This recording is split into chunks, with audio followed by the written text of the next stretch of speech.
Troisième et dernier épisode avec David Mignot, CEO de Canal+ Afrique. Et cette fois-ci, on est presque rentré dans sa tête pour cet épisode CEO Thérapie. Dans cet épisode, vous allez apprendre comment être à l'aise en étant blanc sur le continent africain.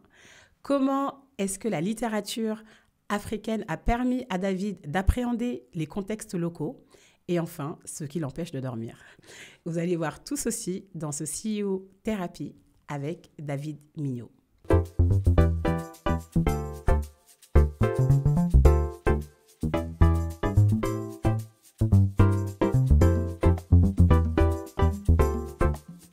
Là, on va passer sur la section CEO Thérapie, qui est, nous, en tout cas, on s'efforce de créer une zone safe. En tout cas, on peut dire les choses. Donc, on va te poser des questions un peu décalées, un peu déroutantes. Mais vous le direz à personne. On le dira à personne. Évidemment, on est entre pas nous. Pas filmé, pas enregistré, rien. C'est entre nous. La première, moi, je vais mettre les pieds dans le plat. Tu l'as évoqué tout à l'heure, tu as une appétence pour le continent, tu as été expat, etc. Tu es blanc. Faut le dire, ceux qui ne nous voient pas, en tout cas, tu es blanc et tu travailles sur un continent. Je suis blanc. Tu confirmes. Tu travailles sur le continent africain avec tout ce qu'on peut penser. Toi, comment tu le vis personnellement ? Moi, je le vis vraiment bien. Enfin, encore une fois, c'est une donnée à intégrer. J'ai grandi dans des quartiers où il y avait des gens de pas mal d'origines. Donc, je dirais la gestion de la couleur de peau, de l'origine, à tout point de vue, c'est quelque chose avec lequel j'ai grandi. Donc, je suis à l'aise, premièrement. Ensuite, j'ai vécu 13 ans et j'ai eu cette immense chance de vivre dans des zones extrêmement métissées. À l'île de la Réunion, à l'île Maurice.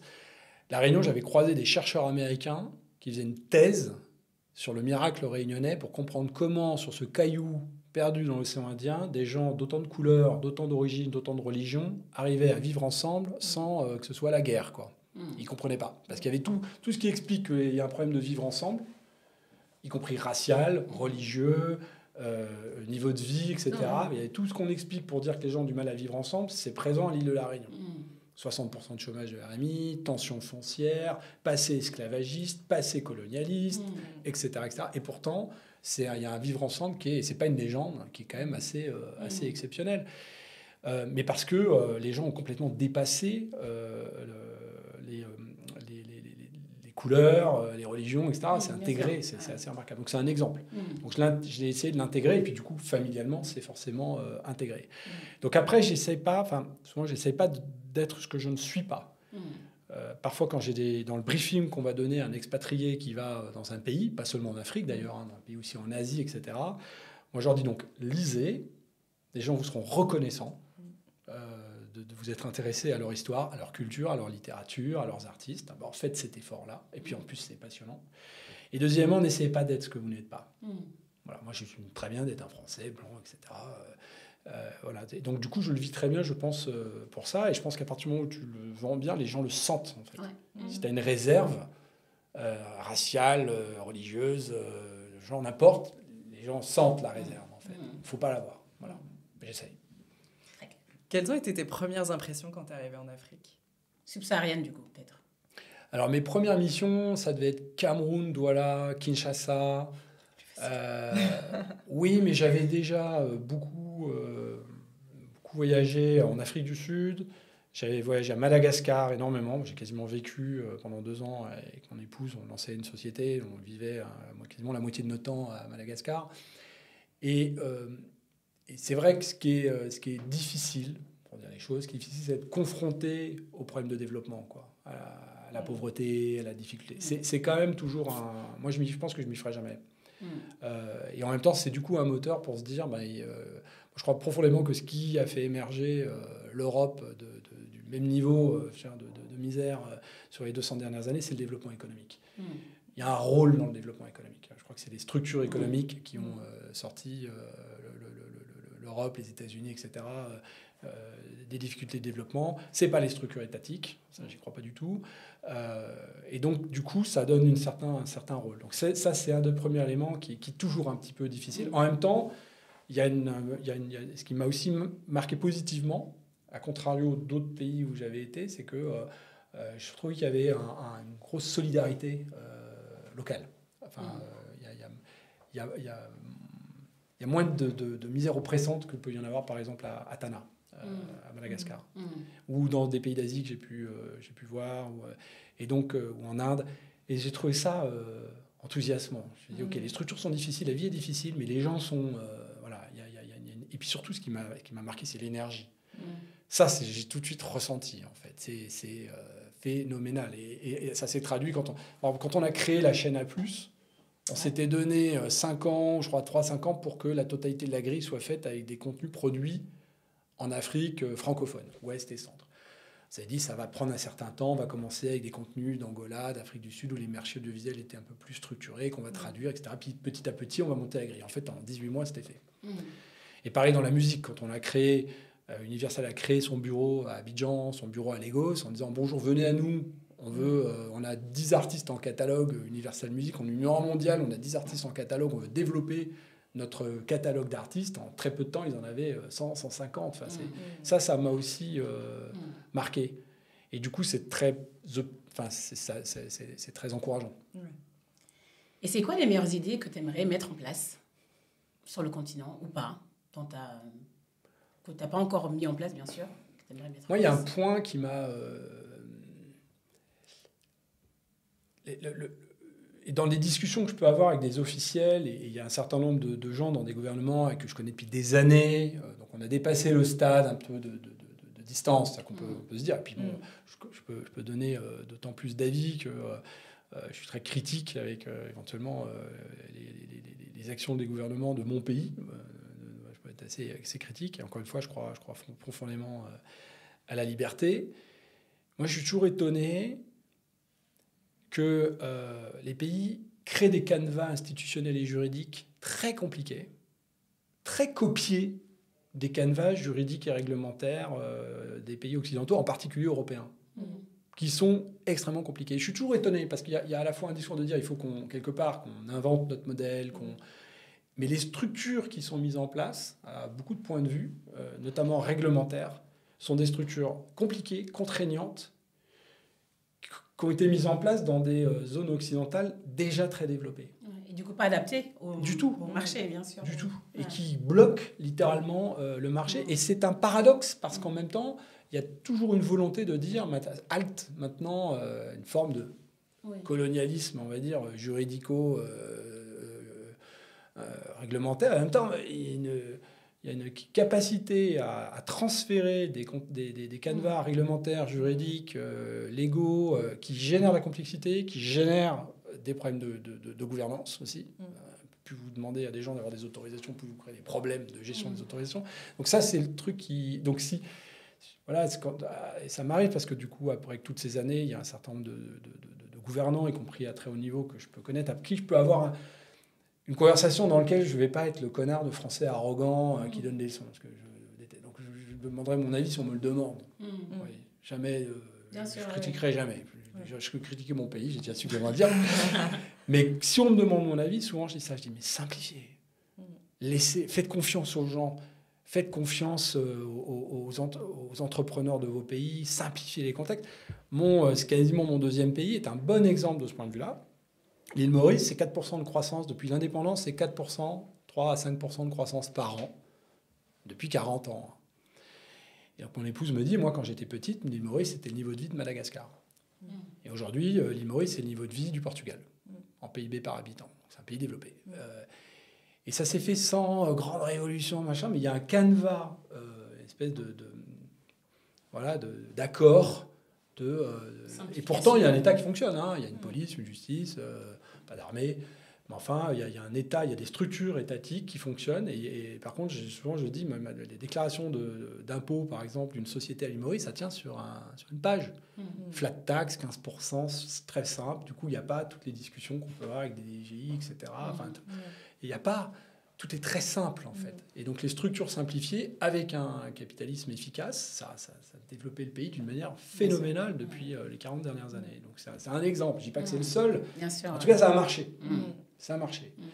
Et donc, voilà, ça, c'est le point sur lequel, si on me le demande, mon avis, c'est... On l'a demandé. Faites confiance, libérez le système, faites confiance aux individus, faites confiance aux entrepreneurs, faites confiance aux hommes d'affaires. Enfin, on voit dans nos pays que dès qu'il y a un peu de stabilité géopolitique, réglementaire, dès qu'il y a un canevas favorable, Bien sûr. ça part Ça à explose. fond. Et il y a plusieurs exemples sur le continent. Voilà, c'est ça que j'ai envie de changer. Ok. Et toi, à titre personnel, comment est-ce que tu progresses au quotidien ? Je suis un assez gros lecteur, pas seulement de littérature, du coup. Il y a plein de gens qui écrivent des choses passionnantes, en fait. Donc, je vais me nourrir beaucoup comme ça, dans les domaines qui m'intéressent, que ce soit le management, l'économie, l'écologie.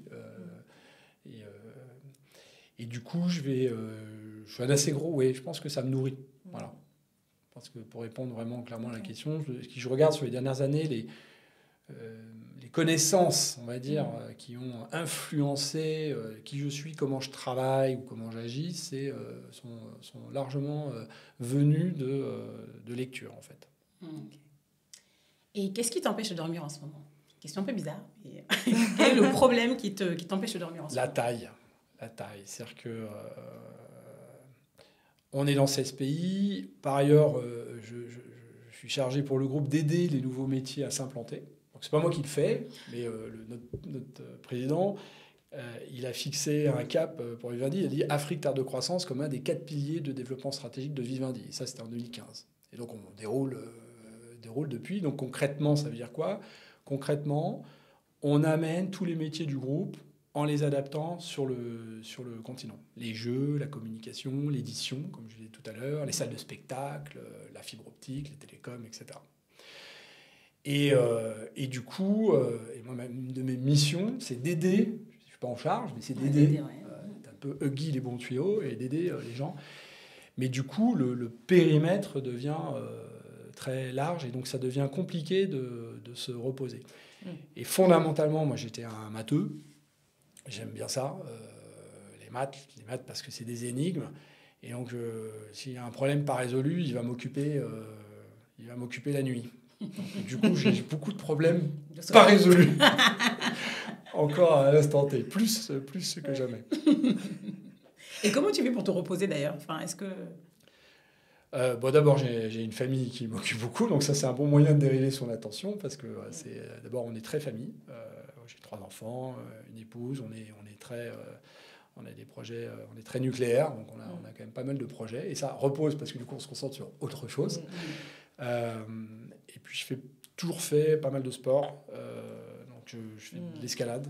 Et ce qui est bien avec l'escalade, c'est que quand vous êtes dans une paroi 50 mètres au-dessus du vide, vous ne pouvez pas penser au problème de l'offre machin, de la régulation bidule. Sinon, vous êtes en danger. Donc, mais sans cabotiner, c'est un excellent moyen de décrocher, dans le bon sens du terme.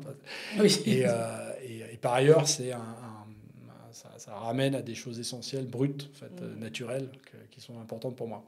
Et justement, est-ce que tu as une routine du matin et du soir pour t'aider à trouver cet équilibre ? Des choses que tu fais systématiquement et qui te structurent un peu. Ma femme serait morte de rire. Non, je suis assez rituelique comme ouais, ça. Je pense que... Ah oui, c'est militaire. Tu peux nous raconter ce que tu fais ? Non, je préfère pas. C'est très, ça n'intéresse personne.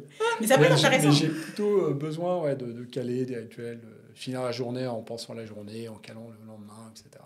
Ok. Tu fais des petits bilans de ta journée. Je ne peux pas dormir sans lire. Enfin, j'ai un certain nombre de... Mais ça peut intéresser des personnes pour s'inspirer. Des petits rituels de CEO, hein, pas forcément un truc perso, mais moi, ça peut être... Enfin, du coup, pour ne pas... En fait, disons, si on est dans le CEO, moi, j'essaye de décharger, justement, et c'est un conseil que je peux donner à d'autres CEO, justement, de se décharger au maximum de ce qu'on a à faire, des sujets qu'on a à traiter, de tout ce qu'il y a à penser, donc de les décharger sur une task list, un doc, voilà. Donc, j'ai comme rituel ça, d'être sûr que tout ce que j'ai à faire est sur un truc écrit. Je sais que c'est là, j'ai ça à faire, tous les mails à traiter sont dans un répertoire dédié, donc c'est externalisé. Et ça, tu le fais tous les jours. Du coup, je n'ai pas le stress de me dire, je vais le rater un truc. Oui. J'en rate, évidemment, mais ça, je le fais tout le temps, tous les jours, tout le temps. Mais tout le temps, en fait. Ouais. Okay. Et tu le fais en fin de journée, en début de journée, tout le temps. Pendant la journée, tu classes, tu dépiles. Je dépile, je remplis, mais le principe est toujours le même, c'est de se dire... je veux pas que ma tête soit fatiguée. Oui, de réfléchir, la charge mentale. J'ai ça à faire, faut pas que j'oublie. Du coup, là, donc je décharge au maximum tout ça. Et n'importe quel CEO qui nous écoute sait que c'est une charge, en fait, mentale, très lourde, et qui peut même dégénérer, donc, physiquement, donc, médicalement. Donc, moi c'est ça mon conseil. C'est, attends, il faut que tu sois sûr. C'est dans un coffre, c'est là, et du coup, tu passes à autre chose, tu fais autre chose, mais tu sais que tu n'as plus à y penser. C'est là, tu ne vas pas l'oublier. Voilà. Donc concrètement, je peux me réveiller dans la nuit en me disant il ne faut pas que j'oublie d'envoyer un mail à Bidule, et je vais me lever et je vais m'envoyer un mail que je vais mettre dans un répertoire à traiter. Je m'envoie beaucoup de mails à moi-même. Non, mais pour mieux redormir après. Sans cabotiner, ça me paraît important parce que ce qui est compliqué dans cette charge, vraiment, je trouve, de CEO, c'est ça. C'est la multitude de sujets et de ne pas se faire noyer, se retrouver débordé. Puis les gens nous attendent parce qu'on a un rôle de pivot, finalement. C'est-à-dire qu'on produit ça. Moi, je produis. Moi, j'écris. Moi, je fais des slides. Moi, machin. Le rôle qu'on attend, c'est un rôle de passeur, en fait. C'est de faire passer, d'aligner, d'aider à la prise de décision, de décider. Et donc, dès qu'on est en bourrage, on bloque toute la machine, en fait. Et ça, c'est la cata. On a tous vécu ça, d'avoir un manager qui est débordé, c'est une catastrophe, quoi. C'est infernal. Et donc, il ne faut surtout pas se retrouver là-dedans. Et en même temps, sans se retrouver à travailler 20 heures sur 24, quoi. Voilà. Ok. Est-ce que tu aurais un petit plaisir coupable que tu pourrais nous partager? Un truc un peu t'oses pas trop dire aux gens, ou en tout cas que les gens trouvent bizarre, mais que tu accepterais de nous partager? J'en vois pas. Enfin, franchement, je réfléchis. Tu vois, certains nous ont dit je me lève à 5h du matin pour faire du sport. Ça, c'est un peu light. Ça, c'est pas coupable, c'est des héros. Ouais. Ça, c'est light. Ça peut être un truc que t'aimes bien manger qui est bizarre. On nous a dit 2 tablettes de chocolat par jour. En vrai, et à contre de tout ce que je viens de dire, je peux être assez feignant. Ah bon? Je peux être un peu procrastinateur. Ah, c'est marrant. Et donc, je suis obligé de faire un effort sur moi-même. Ouais. Souvent, je me mets des claques en me disant, c'est pas possible. Comment tu hackes ça? Je me retrouve dans le rouge. Je suis dans le rouge. Je me dis, ça fait 3 semaines que Et en vrai, après tout ce que j'ai dit, je me dis, mec, c'est une machine. Non, mais c'est intéressant. Mais comment tu hacks? Je suis un peu assez feignant. Comment tu hacks ça? Comment je hack? Oui, parce que tu vois, peut-être tu as une tendance feignante, mais du coup, tu es productif. Qu'est-ce que tu mets en place? Par la méthode, voilà, c'est ça. Par la méthode. Du coup, tu es obligé. Ça, j'ai appris ça en classe prépa. En fait, jusqu'au bac, je n'avais pas besoin de vraiment m'organiser. Après, j'ai pris une grosse claque. Non, on sait quelque chose. Je crois que c'est la classe prépa qui m'a soigné. Mais que j'ai soigné par de la méthode, de la rigueur, des rituels. Voilà. Mais s'il n'y a pas la méthode, la rigueur, les rituels, en vrai, de vrai, derrière tout le discours, machin, en vrai, mignon, c'est une grosse feignasse. J'adore. Et quel conseil tu donnerais au David de 17 ans, de 18 ans, qui vient d'avoir son bac et qui va commencer dans la... Qui a commencé sa prépa. Qu'est-ce que tu lui dirais, ce David? Ça, quelque part. D'être un peu moins sûr de lui, d'être un peu moins en confiance. Petit A, petit B, il y a beaucoup de gens très forts. Il y a beaucoup de gens très bons. Donc, je lui mettrais une bonne dose d'humilité, en fait. À moi, 16-17 ans. Ouais. Voilà, parce que j'étais en confort. Très bon à l'école, en avance, très bon en sport. Donc, je lui mettrais ça. Je lui mettrais une dose d'humilité. Ok. Est-ce que tu as quelque chose à rajouter? Un petit mot de la fin? C'était épuisant. Non, bravo pour votre interview et merci beaucoup. Merci à toi de t'être autant livré. Ouais, merci. Merci. C'était super. Et puis, du coup, on se connaît. On va le dire.